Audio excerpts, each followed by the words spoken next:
जिंदगी जिंदाबाद। नमस्कार, कैसे हैं आप लोग?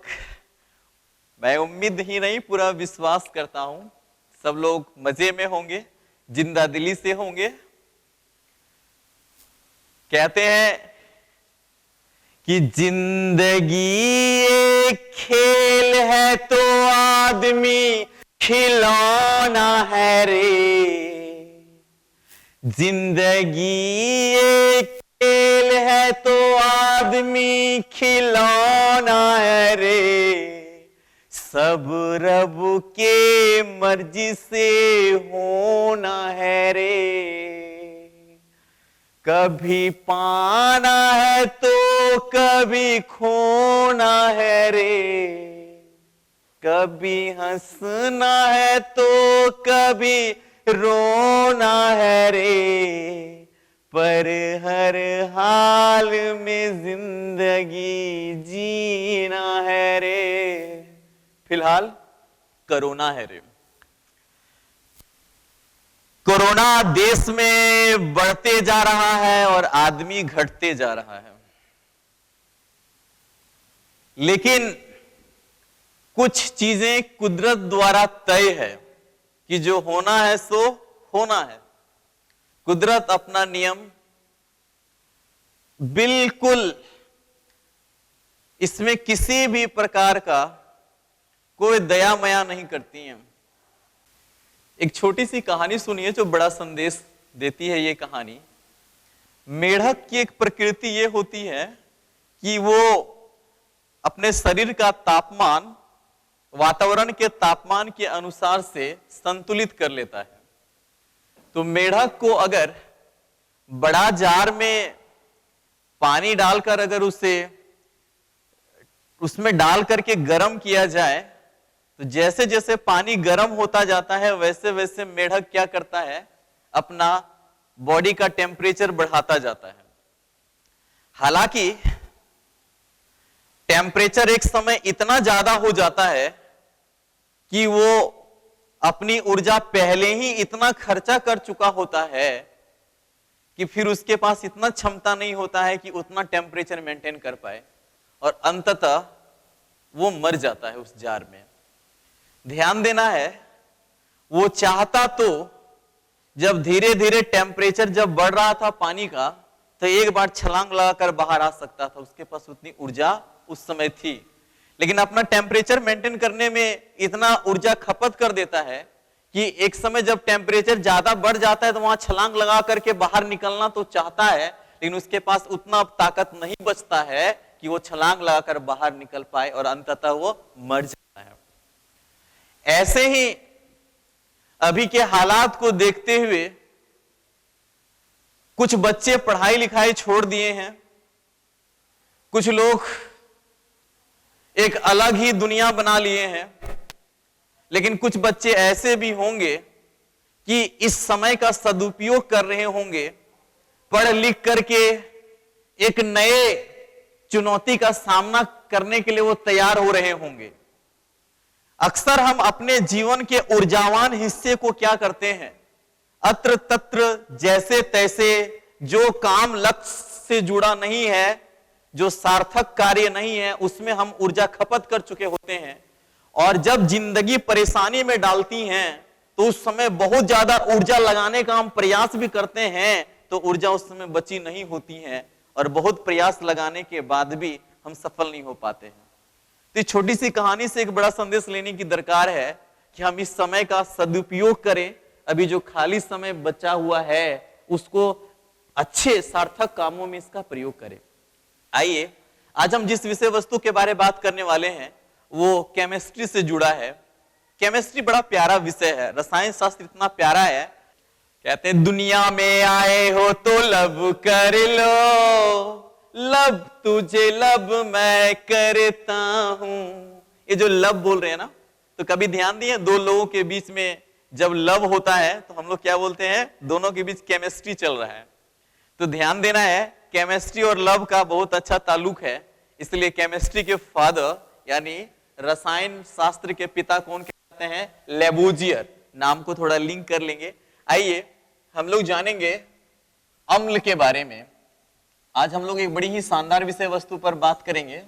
अम्ल जिसे हम लोग एसिड कहते हैं, ये इसलिए शानदार है क्योंकि हम अपने दैनिक जीवन में इसका बहुत ज्यादा प्रयोग करते हैं। अम्ल से ज्यादा तो हम लोग एसिड नाम का प्रयोग करते हैं। अक्सर कहते हैं एसिडिटी हो गई है पेट में, जब पता चलता है गैस हो जाता है, कब्जियत हो जाता है। या कभी आप ध्यान दिए होंगे कि अक्सर सुनते होंगे कि एसिड अटैक किया गया है किन्हीं पर, यानी चेहरे पर एसिड फेंक गया, जिससे हम लोग तेजाब भी कहते हैं। एसिड के बारे में, अम्ल के बारे में बड़ी ही कॉमन सी जानकारी ये जानना है कि ये स्वाद में कैसा होता है, खट्टा होता है। इसका स्वाद खट्टा होता है और इसका जो पीएच मान है, इसका पीएच मान 7 से कम होता है। 7 से कम, 7 से जितना ज्यादा कम होगा वो उतना ही ज्यादा एसिडिक नेचर का होगा, उतना ही ज्यादा अम्लीय लिया हुआ होता है। ये लिटमस को क्या कर देता है, लिटमस पत्र को ये नीला से लाल कर देता है। नीला से जो लाल कर दे वो क्या होता है, अम्ल होता है। तो इसको याद रखने का तरीका अनिल शब्द से याद रख सकते हैं। अ से अम्ल होगा, नी से नीला होगा और ल से लाल होगा, यानी अम्ल नीला से लाल करता है लिटमस को। उसके बाद इसके बारे में आर्हेनियस ने एक बहुत सुंदर परिभाषा ये दिए थे। आर्हेनियस का परिभाषा है कि जल के साथ विलय होने पर अम्ल, जल के साथ मिश्रित होने पर ये हाइड्रोजन आयन देता है, यानी H पॉजिटिव देता है। ये ध्यान रखना है। जानिए अम्ल के प्रकार। अम्ल 2 प्रकार का होता है, ऑक्सी अम्ल और हाइड्रा अम्ल। ऑक्सी और हाइड्रा अम्ल, इसके नाम से यहां स्पष्ट हो रहा है कि ऑक्सी अम्ल, तो ध्यान देना है आर्हेनियस का जो कथन है कि हाइड्रोजन आयन होगा, यानी अम्ल में तो हाइड्रोजन उपस्थित होता ही है, लेकिन जिस अम्ल में हाइड्रोजन के साथ ऑक्सीजन रहता है, हाइड्रोजन प्लस ऑक्सीजन होता है, उसको हम लोग क्या कहते हैं, ऑक्सी अम्ल कहते हैं। ये दोनों की उपस्थिति हो तो, जैसे सल्फ्यूरिक अम्ल H2SO4, फिर नाइट्रिक अम्ल HNO3। हम लोग देख पा रहे हैं यहाँ हाइड्रोजन भी है, ऑक्सीजन भी है, हाइड्रोजन भी है, ऑक्सीजन भी है, इसलिए ये ऑक्सी अम्ल कहलाएगा। हाइड्रा अम्ल किसको कहेंगे, जिसमें हाइड्रोजन होता है और ऑक्सीजन नहीं होता है। हाइड्रोजन उपस्थित होता है लेकिन ऑक्सीजन उसमें ना हो, लेकिन ऑक्सीजन क्या रहेगा, अनुपस्थित रहेगा। ऑक्सीजन अनुपस्थित मतलब नहीं होता है। तो इस तरह के उदाहरण हम लोग सुने हैं, हाइड्रोक्लोरिक अम्ल, हाइड्रोब्रोमिक अम्ल। तो यहां देख पा रहे हैं हाइड्रोजन तो है लेकिन ऑक्सीजन है क्या, नहीं है, इसलिए ये क्या कहलाएगा, हाइड्रा अम्ल कहलाएगा। इसलिए अम्ल, इस तरह से हम लोग अम्ल का परिचय जान पाए। अब सबसे महत्वपूर्ण बात जानेंगे, जो अम्ल से एक प्रश्न पूछता है कि किसमें कौन सा अम्ल पाया जाता है, खट्टे फलों में, चींटी में, आंसू में, पेट में, मूत्र में, घास में। आइए हम लोग जानते हैं कि किसमें कौन सा अम्ल पाया जाता है, बहुत ही आसानी से जान पाएंगे बिना कंफ्यूज हुए। अब हम लोग जानेंगे कि किसमें कौन सा अम्ल पाया जाता है। हम लोग जान पाए कि स्वाद में तो खट्टा अम्ल होता ही है। तो सबसे पहले देखिए खट्टा फल में, जैसे ही खट्टा फल बोला तो कौन सा अम्ल इसमें पाया जाता है, तो हम लोग जानेंगे सिट्रिक अम्ल। इसमें पाया जाता है सिट्रिक अम्ल, जिसे आप सिट्रिक एसिड के नाम से भी बुला सकते हैं। ध्यान देना है, जब हम खट्टा फल कह रहे हैं, सिट्रिक अम्ल यहां आसानी से तो कह दे रहे हैं, लेकिन बाकी और का जब याद करते हैं ना, तो इसका वाला अम्ल उसमें जाने लगता है, उसका वाला इसमें जाने लगता है। इसलिए इसको क्या करिए, थोड़े तरीके से हम लोग याद करेंगे। जब खट्टा फल कह रहे हैं तो अक्सर जो खट्टा चीज होता है तो खट्टा होने के कारण हम लोग उसको सीधे खा नहीं पाते हैं, इसलिए उसको खाने के लिए ट्रिक लगाते हैं। किस तरह का ट्रिक लगाते हैं? नमक डाल के खाते हैं, या तो मसाला डाल लेते हैं, या तो उसका चटनी बना के खाते हैं। यानी खट्टे फल को खाने के लिए ट्रिक लगाना पड़ता है। वही ट्रिक से निकाल लीजिए सिट्रिक अम्ल। खट्टा फल के साथ साथ में सिट्रिक अम्ल जिसमें पाया जाता है, वो देखिए कौन कौन सा और चीज शामिल है इसमें। तो मुख्यतः नींबू को रख लीजिए, फिर नारंगी को रख लीजिए, नारंगी में भी यही पाया जाता है। फिर रख लेंगे आगे अमरूद को, कच्चा आम भी इसी के अंतर्गत आ जाता है। ये परीक्षा में जनरली उठाना पसंद करता है, इसलिए उदाहरण यहां लिख दे रहे हैं, नहीं तो खट्टा बोला कि ट्रिक लगा दीजिए, इससे ट्रिक हो जाएगा। कच्चा आम हो गया, फिर इसी तरह से आंवला भी खट्टा है। उसके बाद और एक चीज ध्यान देना है, खट्टा दूध अगर बोल दिया, लगा दिया है खट्टा, तो खट्टा दूध में भी सिट्रिक अम्ल पाया जाता है। जबकि दूध और दही बोलेगा तो लैक्टिक अम्ल, जो आगे हम लोग देखेंगे। उसके बाद जो एक कंफ्यूजन तैयार करता है टमाटर, टमाटर में भी, टमाटर को भी हम लोग क्या करते हैं ना, ट्रिक लगा के खाते हैं, अलग अलग चीज बनाते हैं। टमाटर को लेकर अच्छी बात एक चीज जानेंगे, टमाटर क्या पता है, यह एक फल है, एक फल है। तो अब एक फल है, ये जानना तो नॉलेज है, इन कॉमन सेंस ये होना चाहिए। फल है तो ऐसा नहीं करिएगा कि भोले बाबा के यहां जाकर के चढ़ा दीजिएगा या किसी पूजा में जाके चढ़ा दीजिए। टमाटर के अन्य नाम भी हैं। टमाटर को हम लोग अंग्रेजी में टमेटो कहते हैं, जबकि इसे और एक नाम से जाना जाता है लव एप्पल, लव एप्पल कहा जाता है। और इसका और एक नाम है विलायती बैगन। विलायती ये विदेश से आया है, मैक्सिको के लोगों ने भारत में से लाया था, विलायती बैगन। टमाटर एक ऐसा फल है जिसका हम लोग सब्जी बनाते हैं, और एक टमाटर के बारे में एक तुलना किया जाता है कि पुरुष जो होते हैं वो टमाटर जैसे होते हैं।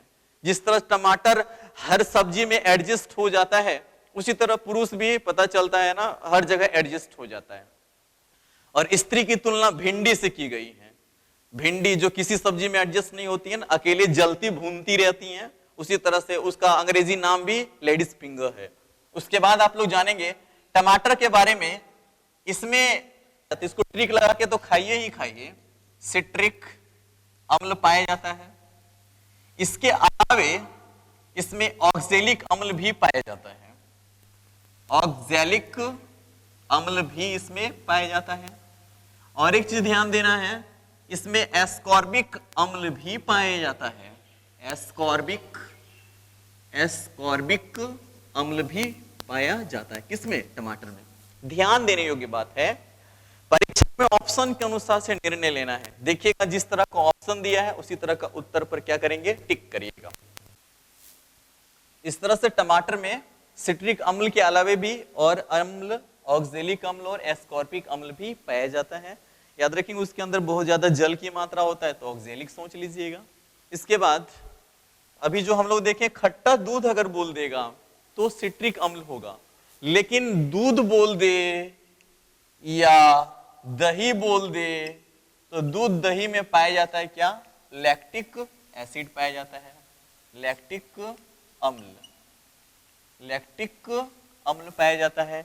ध्यान देंगे, दूध को लेट तक रखिएगा तो दही बन जाएगा, तो लैक्टिक सोच लीजिए, या लोटा में दूध दही रख दीजिए, लोटा से फिर लैक्टिक सोच लीजिए, जैसे सोच लीजिए दिमाग में बैठ जाए। एक लोटा दूध एक लोटा दही सोच लीजिए। उसके बाद अगर मक्खन बोल दे, मक्खन, तो ध्यान दीजिएगा मक्खन में ब्यूटेरिक अम्ल पाया जाता है, ब्यूटेरिक अम्ल। कैसे याद रख लेंगे, अक्सर जो चीज बड़ी सुंदर होता है ना, ब्यूटीफुल होता है ना, तो बोलते हैं ना मक्खन जैसन ब्यूटीफुल है कि मक्खन जैसन सुंदर है, तो इस तरह से ब्यूटीफुल मक्खन। इसके बाद इसी में ले लीजिए चाय। अब दूध हो गया, दही हो गया, तो चाय तो बनना चाहिए। तो बहुत सारे लोग देखिएगा चाय को एकदम ना इस तरह से लेंगे, अगर नहीं पीते हैं तो उन लोगों का माथा भी दर्द करने लगता है, यानी टॉनिक की तरह पीते हैं। टॉनिक से याद रख लेंगे, टैनिक।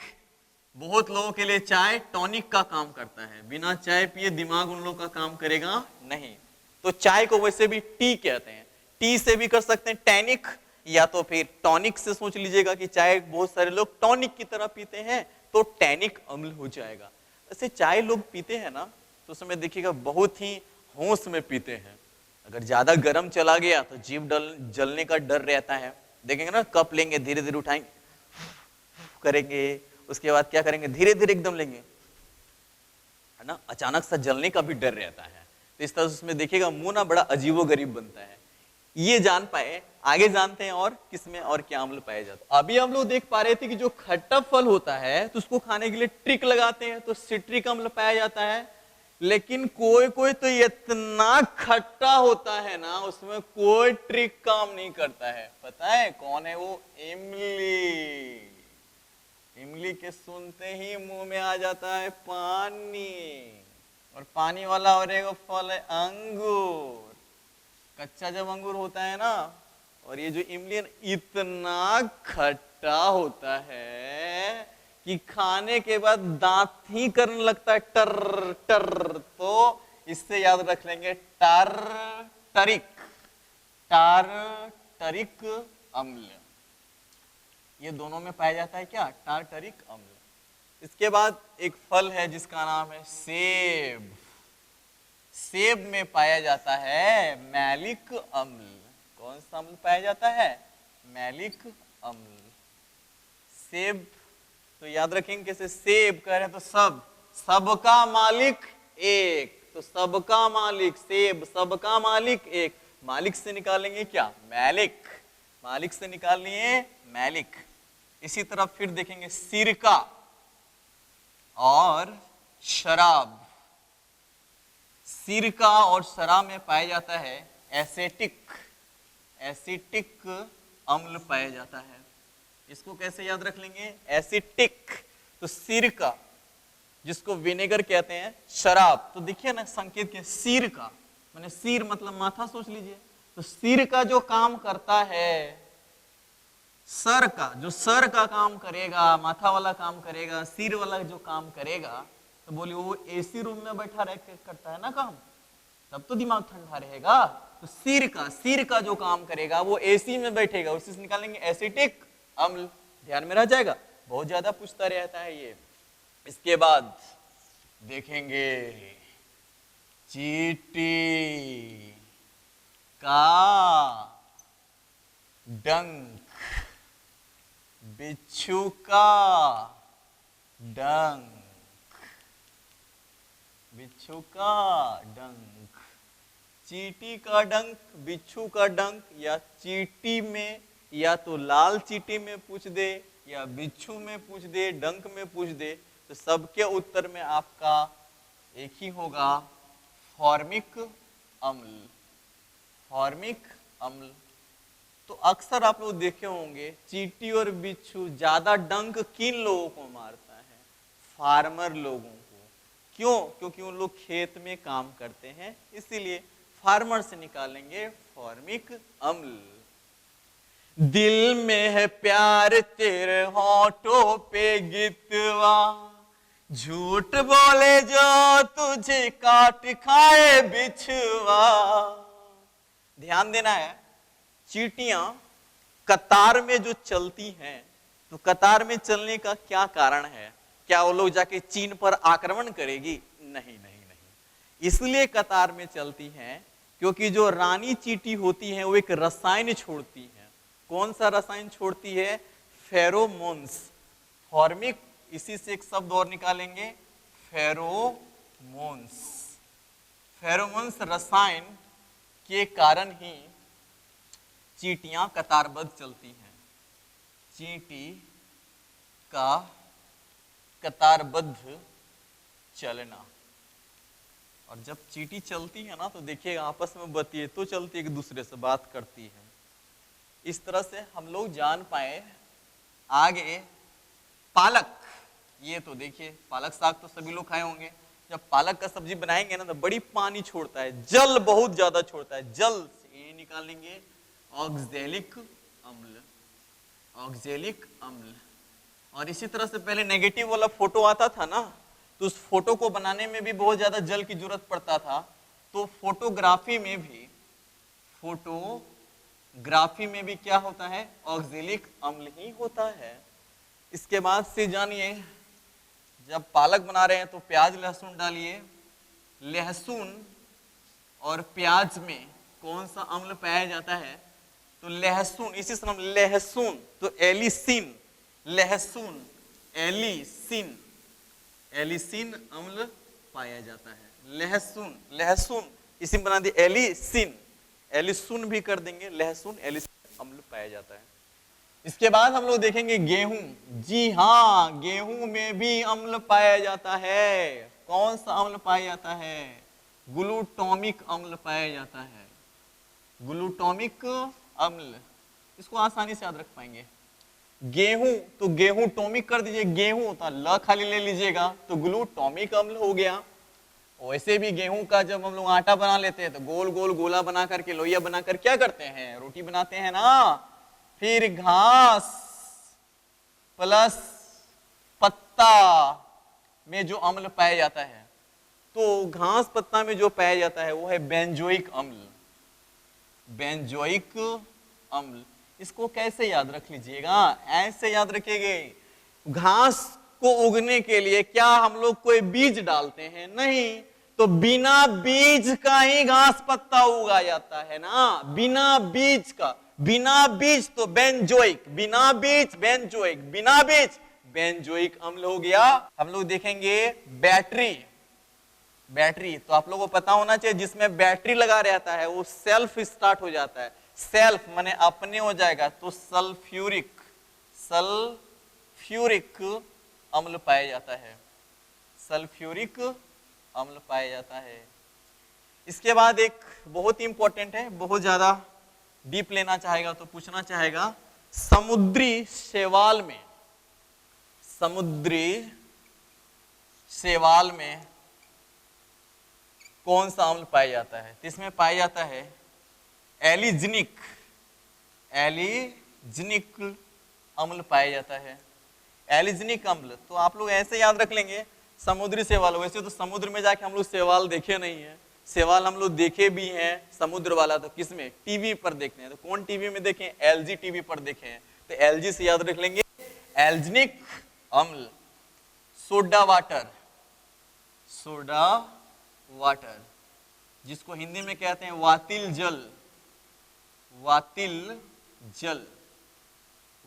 जल, या इसी का और एक नाम है फेनिल जल, इसी का नाम है। जो फेनिल मतलब फेन आता है इसमें, इसीलिए सोडा वाटर बनाया जाता है। कैसे, कार्बन डाइऑक्साइड को मिक्स करके बनाया जाता है। तो सोडा वाटर में कार्बन डाइऑक्साइड मिलाया जाता है, देखिएगा झाग निकलता है, फेन निकलता है, तो इसमें पाया जाता है कार्बोनिक अम्ल पाया जाता है, किसमें, सोडा वाटर में। उसके बाद थोड़ा सा हम लोग अपने शरीर पर पहुंच जाते हैं, आंसू, फिर पेट, फिर मूत्र में देख लेंगे। तो आंसू में कौन सा अम्ल पाया जाता है, आंसू में पाया जाता है सियालिक अम्ल। कैसे याद रखिएगा, सियालिक अम्ल ऐसे याद रखिए। आंसू कह रहे हैं तो एक बड़ा ही प्रचलित गाना सुने होंगे, आंसू जुदाई का पिया नहीं जाए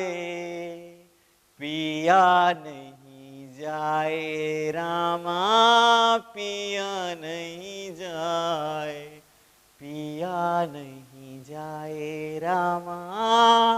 जब राम जी कह रहे हैं तो राम की पत्नी कौन, सिया राम, तो सिया से निकालेंगे सियालिक अम्ल, पिया नहीं जाए रामा, राम की पत्नी सीता को सिया कहते हैं, सियालिक। इसके बाद हम लोग देखेंगे पेट में कौन सा अम्ल पाया जाता है। कभी कभार पेट में ना कह करके कह देगा जठर रस, जिसको गैस्ट्रिक जूस के नाम से जाना जाता है। कौन सा अम्ल पाया जाता है, तो पेट में गैस होता है ना, वही गैस सबसे निकाल लीजिएगा, क्या है, गैस्ट्रिक एसिड, गैस्ट्रिक अम्ल। और ध्यान में रखेंगे इस गैस्ट्रिक अम्ल को ही हम लोग हाइड्रोक्लोरिक अम्ल कहेंगे। सामान्यतः हाइड्रोक्लोरिक ही ऑप्शन देना पसंद करता है, लेकिन कभी कभार गैस्ट्रिक भी देगा, हाइड्रोक्लोरिक अम्ल। वैसे पाचक रस के अंतर्गत में अमीनो अम्ल भी आता है, तो पाचक रस में अगर ऑप्शन उस तरह का बनाएगा तो फिर अमीनो अम्ल पर भी ध्यान दीजिएगा, लेकिन मुख्यतः यही देता है हाइड्रोक्लोरिक अम्ल वाला ऑप्शन करके। अब तो परीक्षा में बहुत सारे प्रश्न बनने लगे हैं, थोड़ा सा नया प्रारूप में देना प्रारंभ किया है। जब मूत्र कहते हैं तो हम लोग जानते हैं मूत्र को यूरिन के नाम से जाना जाता है, क्योंकि इसमें यूरिया पाया जाता है। पहली बार यूरिया का खोज किसमें किया गया था? मूत्र में ही किया गया था। मूत्र बोले यूरिन, इसी यूरिन से निकाल देंगे क्या? यूरिक अम्ल।